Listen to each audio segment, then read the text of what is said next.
नमस्ते, आपके साथ मैं हूं अर्पिता आर्या। और मास्क पहनना बहुत जरूरी है क्योंकि लगातार कोरोना के केसेस बढ़ रहे हैं। इसलिए न्यूज़ 18 भी आपसे लगातार ये रिक्वेस्ट कर रहा है, अपील कर रहा है कि आप भी मास्क पहने, क्योंकि जब तक मास्क है तभी तक आप सुरक्षित हैं। हालांकि देखिए, वैक्सीनेशन की प्रक्रिया भी 1 तारीख से शुरू हो जाएगी, उसमें भी बढ़ चढ़कर हिस्सा लें और जल्द से जल्द अपने आप को वैक्सीनेट करें। और अब बात जिस तरीके से देखिए देश में लगातार कोरोना बढ़ रहा है, उसको लेकर लगातार सरकार की तरफ से भी अपील की जा रही है कि आप आगे आएं और वैक्सीनेट करें खुद को।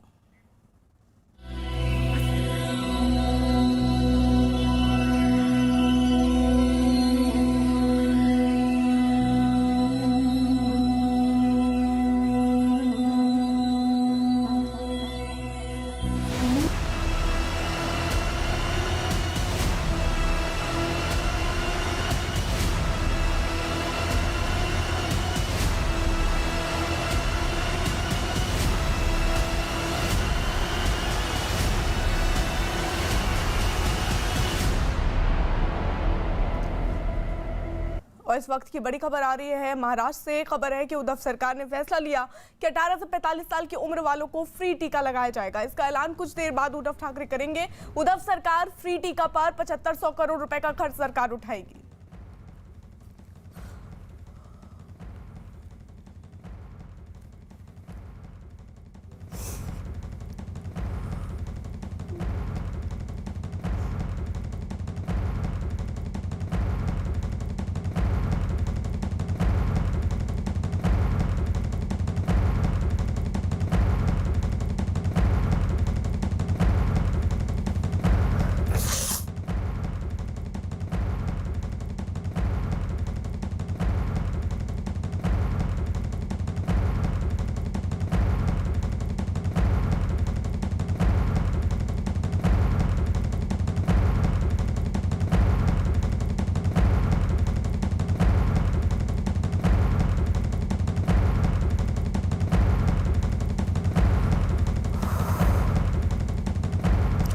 मुंबई से सबसे बड़े vaccination centre BKC vaccine centre पर आज वैक्सीन खत्म हो गई है। सेंटर के बाहर सुबह से ही वैक्सीन खत्म होने को नोटिस चिपका दिया गया है, जिसकी वजह से वहां पहुंच रहे लोगों को काफी परेशानी का सामना करना पड़ रहा है। लोगों ने आरोप लगाया कि सेंटर पर वैक्सीन कब आएगी, इसका कोई भी जवाब नहीं दे रहा है।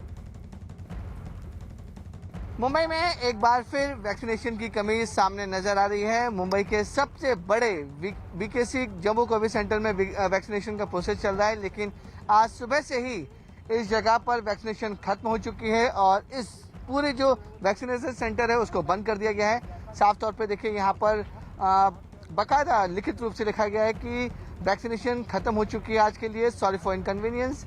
स्टॉक हो जाए वैक्सीनेशन का वो पूरी तरह से खत्म हो चुका है, लोग यहाँ पर ना पहुंचे हैं। लेकिन जिस तरीके से जो जानकारी मिली है उससे लोग जब यहाँ पहुंच रहे थे तो उन्हें आइडिया नहीं था कि वैक्सीनेशन पूरी तरह से खत्म हो चुकी है। और साफ तौर पर देखिए सभी जगह पर पूरा सन्नाटा पसरा हुआ है। जो मेन गेट है उसको पूरी तरह से बंद कर दिया गया है ताकि कोई आए नहीं।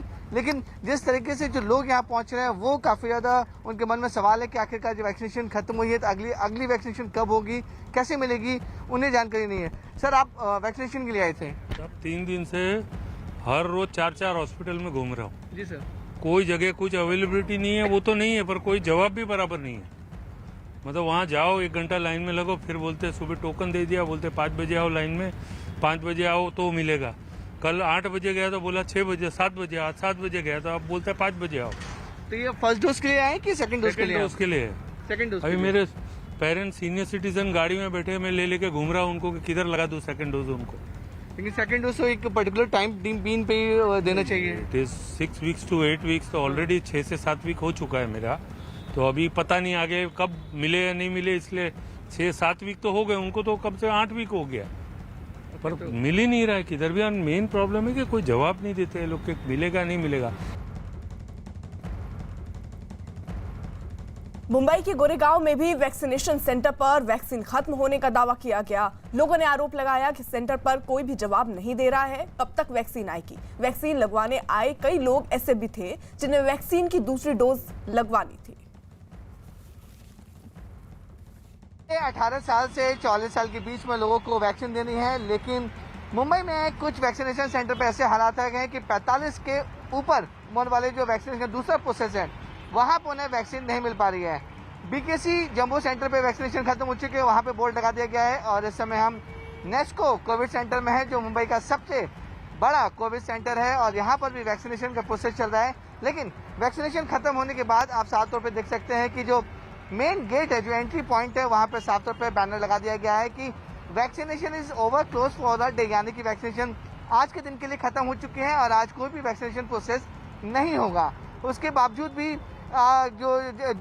जो लोग वैक्सीनेशन के लिए आ रहे थे उन्हें इसका अपडेट नहीं दिया गया था और साफ तौर पे देख सकते हैं कि कई इसमें सीनियर सिटीजन भी हैं, कई लोग हैं जिन्हें इन्फॉर्मेशन नहीं दिया गया था कि वैक्सीनेशन खत्म हो चुकी है और वो आज वैक्सीनेशन सेंटर पर ना आए। कई लोग यहाँ पे आ रहे हैं, गुस्सा है, नाराजगी है, क्योंकि सब अपने घर से बाहर निकल के आ रहे हैं और वैक्सीनेशन के लिए यहाँ पहुँच रहे हैं। लेकिन वैक्सीनेशन सेंटर पे काम जो वैक्सीन है वो खत्म होने से लोग काफ़ी ज़्यादा नाराज भी हैं। मैम, आप लोग वैक्सीन के लिए आई थी? हाँ। तो अभी ये क्या बोल रहे हैं? बोल रहे हैं कि नहीं, ये खत्म हो गई है। तो आपको कोई अपडेट इन्फॉर्मेशन दी गई थी वैक्सीन खत्म हो गई है? नहीं, मैसेज भी नहीं डाला ना, मैसेज भी नहीं डाला। आपको फर्स्ट डोज है कि सेकंड डोज है? First day. और इसी बीच बड़ी खबर आ रही है, चुनाव आयोग की नई गाइडलाइंस मिली है, राज्यों को दिशा निर्देश इसमें भेजे गए हैं, मतगणना के लिए दिशा निर्देश दिए गए हैं। तो बड़ी खबर इस वक्त की, कोरोना रिपोर्ट दिखानी होगी, ये भी निर्देश दिया गया। साथ ही साथ भीड़ जो है वो ज्यादा ना जुटे, इसका आदेश भी दिया गया है। नीरज हमारे सहयोगी इस वक्त जुड़ चुके हैं अपडेट के साथ। नीरज, देखिए, अब से थोड़ी देर पहले चुनाव आयोग ने सभी राज्यों के मुख्य चुनाव अधिकारियों को पत्र भेजा है। 4 पन्नों का पत्र है और इसमें प्रॉपर गाइडलाइंस बताए गए हैं कि किस आधार पे मतगणना की पूरी प्रक्रिया की जाएगी। महत्वपूर्ण बात यह है कि उम्मीदवार हो या एजेंट या कोई भी व्यक्ति हो, वो RT-PCR रिपोर्ट के बाद ही, निगेटिव रिपोर्ट आनी चाहिए, उसके बाद ही उनको अंदर प्रवेश करने की इजाजत दी जाएगी। इसके अलावा किसी ने अगर वैक्सीन के दोनों डोज ले लिए हैं तो उन्हें भी प्रवेश करने की इजाजत दी जाएगी। किसी में अगर कोरोना के लक्षण है या कोरोना पॉजिटिव है तो उन्हें मतगणना केंद्र के अंदर जाने की इजाजत नहीं दी जाएगी। इसके अलावा मास्क, सैनिटाइजर, PPE किट की भी व्यवस्था की गई है जिनके लिए जरूरत होगी और तमाम लोग जो काउंटिंग हॉल में मौजूद रहेंगे अर्पिता, उन्हें प्रॉपर डिस्टेंसिंग के साथ साथ उसमें प्रॉपर वेंटिलेशन भी होना चाहिए। और नोडल अधिकारी, मतगणना के नोडल अधिकारी जिले स्तर पे जिला निर्वाचन अधिकारी होंगे और उनके नेतृत्व में ये सारा कुछ किया जाएगा। किसी तरह का हुजूम नहीं जुटेगा मतगणना केंद्र के बाहर ताकि कोरोना संक्रमण न फैले। तो ये तमाम पहलू हैं, लंबी लिस्ट है जिसके महत्वपूर्ण पहलू मैंने आपको बताया और चुनाव आयोग ने ये सुनिश्चित किया है कि हर राज्य के स्तर पे प्लान बनाया जाए, जिला के स्तर पे प्लान बनाया जाए और 3 स्तरीय प्लान बनाया जाए ताकि कोरोना गाइडलाइंस का पूरी तरह से मतगणना के दौरान पालन हो। शुक्रिया नीरज। मुंबई में कोरोना के खिलाफ लड़ाई तेज करने के सिलसिले में मुंबई पुलिस ने एक नई रणनीति तैयार की है। शहर में कानून व्यवस्था की स्थिति को काबू में करने के लिए और शहर के तमाम क्वारंटीन सेंटर की निगरानी के लिए रेड जोन एरिया में मुंबई पुलिस ने स्पेशल ऑफिसर्स की नियुक्ति की है। पुलिस अफसरों के मुताबिक अफसर्स डिपार्टमेंट से या डिपार्टमेंट से बाहर नियुक्त बल्कि हमारे बीच के ही सिविलियन हैं जिन्हें आधिकारिक तौर पर मुंबई पुलिस के द्वारा स्पेशल पुलिस ऑफिसर इंचार्ज बनाया गया है और कानून व्यवस्था बनाए रखने के लिए हर वो पावर्स दी गई है जिससे किसी भी पुलिस ऑफिसर के पास जो होनी चाहिए। मुंबई पुलिस ने ऐसे करीब 1100 स्पेशल पुलिस ऑफिसर्स की नियुक्ति की है। सबसे गौरतलब है कि मुंबई पुलिस ने इन 1100 स्पेशल पुलिस की ऑफिसर्स को नियुक्त किया। उनमें से कोई किराने की दुकान का मालिक है, कोई रसोइया है, कोई झाड़ू लगाने वाला कर्मचारी है। यही नहीं, कुछ तो बेहद पढ़े लिखे रसूखदार बिजनेसमैन भी हैं जो इस कोरोना काल में मुंबई की देखभाल करने के लिए आगे आए हैं। भर्ती किए गए सभी अफसरों को सॉफ्ट ट्रेनिंग और कानून की जानकारी दी जा रही है। इसके अलावा सभी का अतीत भी खंगाला गया है ताकि किसी अपराधी को ये अहम जिम्मेदारी देकर किसी तरह की फजीहत का सामना मुंबई पुलिस को ना करना पड़े। मुंबई पुलिस की तरफ से एक स्पेशल फोर्स तैयार की गई है, एक स्पेशल ऑफिसर्स तैयार किए गए हैं।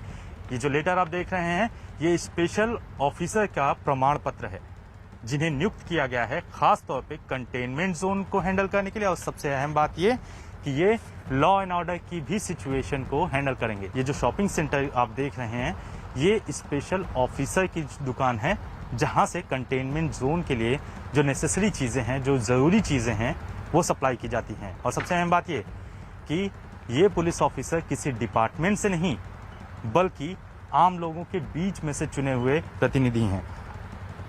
जिस विशेष पुलिस अधिकारी का ये प्रमाण पत्र है वो खुद हमारे साथ मौजूद है। सर, आपका नाम जानना चाहूँगा और ये स्पेशल पुलिस ऑफिसर असल में है क्या? मेरा नाम देवराज गणेश वैद है। एक ऐसा है कि हमें लोगों की मदद के लिए दिया हुआ है।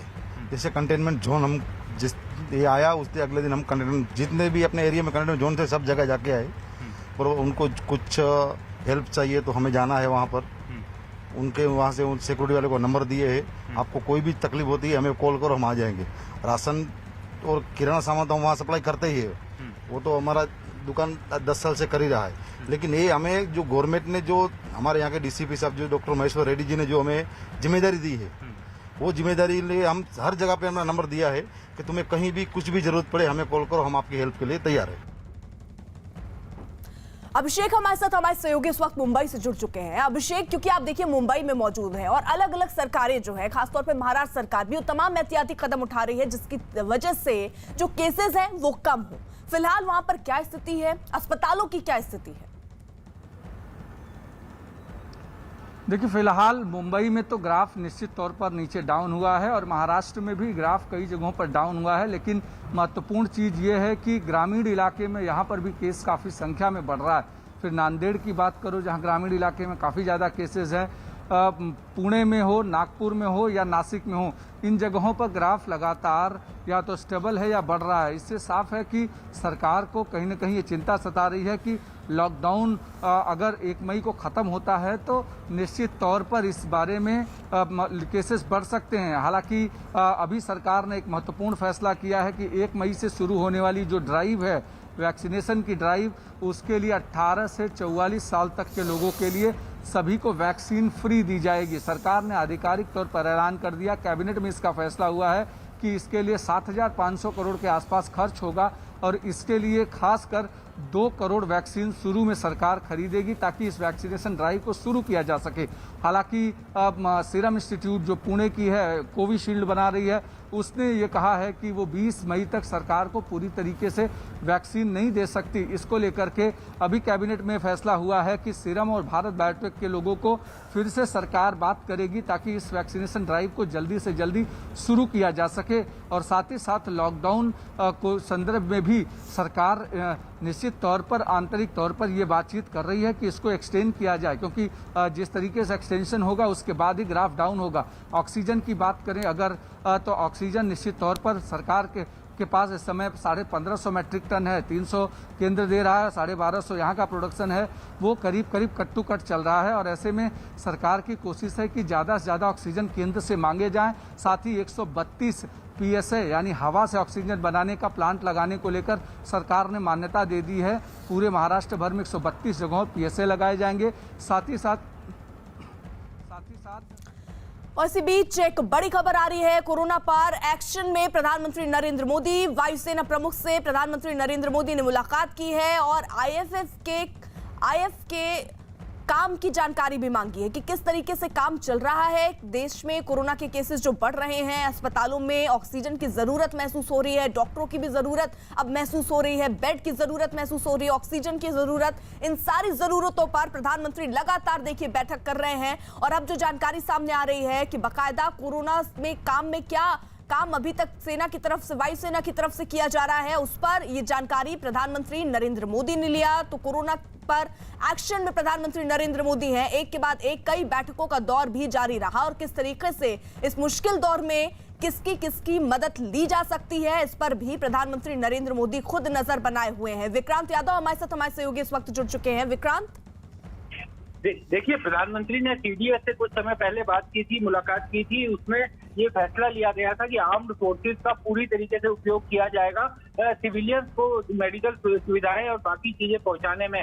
आज प्रधानमंत्री ने air chief marshal RKS Bhadauria से मुलाकात की और उसमें एयरपोर्ट के जरिए किस तरीके से मदद की जा रही है उसकी पूरी समीक्षा की गई। और प्रधानमंत्री ने इस बात का निर्देश दिया कि एयरपोर्ट के जरिए जो स्पीड, स्केल और सेफ्टी 3 चीजें बढ़ाई जाए। जो ऑक्सीजन के ट्रांसपोर्टेशन के काम में इंडियन एयरफोर्स को लगाया गया है और जो टैंकर लाने और बाकी इसेंशियल जरूरतों की चीजें हैं उनको लाने ले जाने में इन तीनों चीजों को बढ़ाने पर खास ध्यान दिया जाए। प्रधानमंत्री ने ये भी कहा कि जो इंडियन एयरफोर्स के जो सैनिक इस मामले में लगे हुए हैं कोविड रिलेटेड ऑपरेशंस में, उनको पूरी तरीके से इन्फेक्शन से किस तरीके से बचाया जाए इस पर खास ध्यान रखा जाए और जितने भी कोविड रिलेटेड ऑपरेशंस हैं उसमें पूरी तरीके से सेफ्टी का इंतजाम रखा जाए। एक